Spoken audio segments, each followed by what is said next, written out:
Giganotosaurus furiosa is an enormous predator, larger even than the Tyrannosaurus or Spinosaurus. Getting cornered or run down by a Giganotosaurus can mean certain death for nearly any creature. Fighting a Giganotosaurus directly is never a good idea, as its rage rapidly grows with every hit it takes. With this rage, it builds increasing reserves of energy to use, making its iron-jawed bites progressively more deadly and enhancing its stamina. Add to this the fact that its huge body also enables it to take a tremendous amount of punishment, and you have a creature that is generally better avoided or outsmarted than attacked head-on. Taming Giganotosaurus is a dangerous prospect. Its rage reaction, even when tamed, can sometimes cause it to briefly turn on members of its own tribe. Indeed, it may even throw off its rider if it has been sufficiently angered. And yet, the sheer size and immense power that the Giganotosaurus possesses means that some factions endeavor to tame it as a fear-inducing capital beast of war, even at great risk.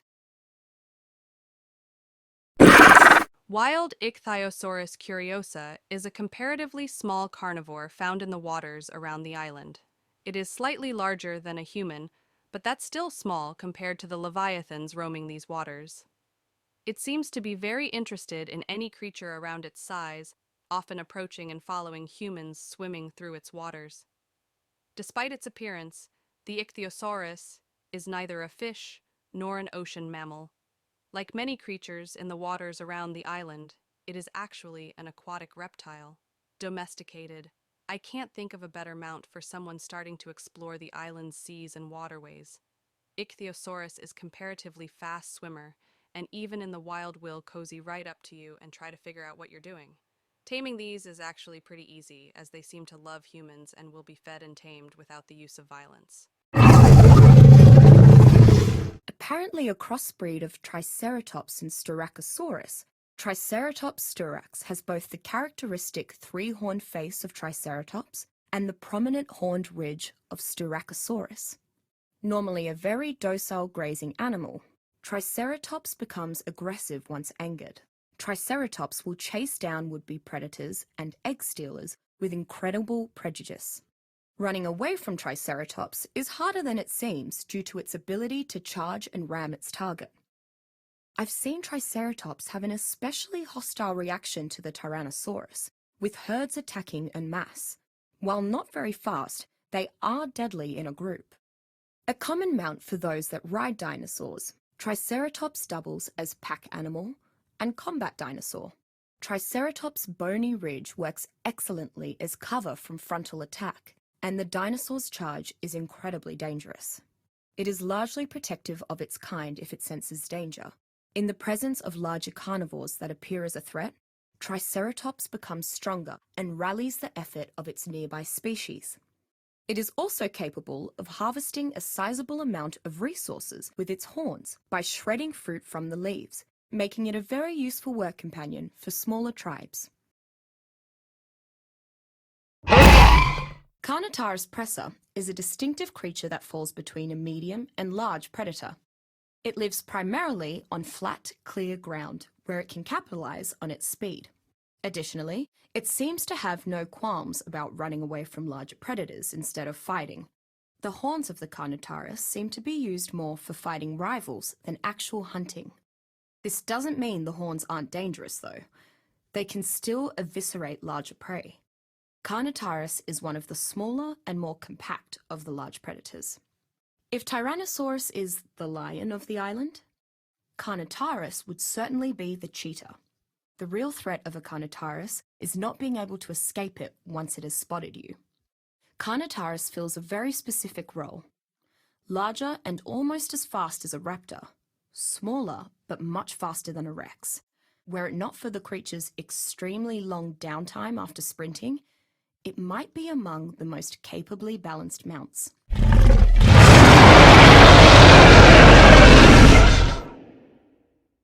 Arguably the deadliest creature on the island, Tyrannosaurus dominum is a killing machine.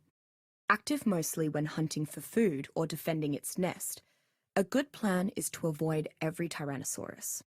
It is pure power, from its stomp to its tail. It is not able to intimidate every foe with its roar, but upon hearing it, it might scare the poop out of you. Quite literally. Despite being a different subspecies of Tyrannosaurus, everyone I've met still refers to them as a Rex or a T-Rex. I've long since stopped trying to convince anyone, especially the few who I've encountered wearing Tyrannosaurus teeth as necklaces. Taming a Tyrannosaurus is without a doubt the goal for any warlord or warring tribe. Tyrannosaurus is a fierce battle companion. There is a reason Tyrannosaurus is considered the king of dinosaurs, or in this genus, the lord. Any tribe that manages to tame one has almost nothing to fear.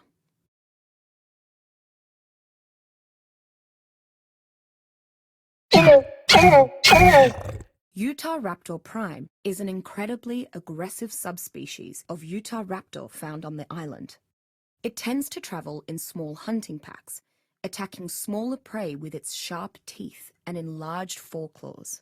When hunting in packs, the pack leader can vocalize a signal that acts as a battle cry. Be prepared to run or fight if you hear the call of the Utahraptor. The pack will repeat the calls and attack with much greater intensity. One of the faster creatures on the island, Utahraptor often uses their pack numbers to their advantage by swarming around their prey before it can react. The large curved talon on the second toe of this subspecies seems particularly suited for dealing significant damage. Utahraptor prime usually kill its prey with numerous slashing and biting attacks in rapid sequence. What the Utahraptor lacks in size, it makes up for in ingenuity. Rather than chase down smaller creatures, Utahraptor will pounce and pin its prey to the ground rather than chasing it around. Despite its normally aggressive nature, Utahraptors have become one of the primary combat mounts for roaming bands of raiders, as well as scouts for larger collectives. Those who ride Utahraptor claim they are difficult to tame, but then fiercely loyal. As a carnivore, once tamed they require a steady stream of meat to sustain. Onychonycterus specuncola is one of the few omnivores I've seen on the island. They seem to live primarily off the mushrooms and moss within the caves, but they attack almost any non-insect on sight. They avoid Titanoboa whenever possible, which leads me to believe the snake to be a natural predator of Onychonycterus. While flying in the dark caves would be difficult for any creature, Onychonycterus' ability to use echolocation has allowed it to adapt perfectly. It can be found idly flying around the caves, as often as it can be found hanging from bits of the cave ceilings. Not large enough to be used as mounts, and not strong enough to carry much, Onychonycterus still functions well as a guard animal. Whether protecting a vacant home or members of a tribe, their relatively vicious nature has its uses.